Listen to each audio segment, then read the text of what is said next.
Na nyinyi msijali, wale mimi nashindana na wao ni watu ambao hawana mpango. Wakikuja hapa utawasikia wakisema one term Kasongo sijui nini. They have no plan.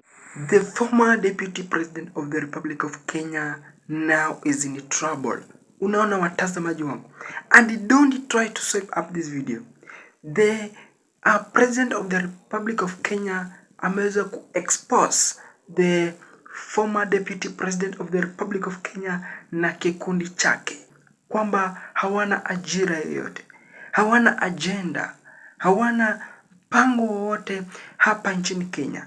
Unaona watazamaji wangu, William Samoei Arap Ruto ameweza kuwarushia bombshell hawa watu wote. Unaona watazamaji wangu, nasitaka uswapu video kama uja like and show that umelike, na kama uja subscribe and show that umesubscribe, na utakuwa mtu wetu wa maana zaidi. Kumbuka umekuwa mtu wetu wa maana zaidi. Hebu sikiza, then uniambie pale kwenye comment section unanitazama kutoka maeneo gani, kaunti gani, na utakuwa mtu wetu wa maana zaidi.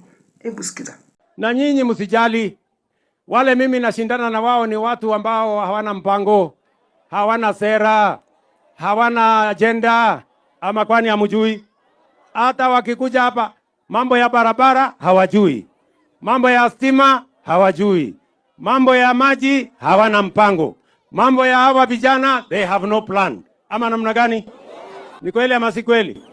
Wakikuja hapa utawasikia wakisema one term Kasongo sijui nini. They have no plan.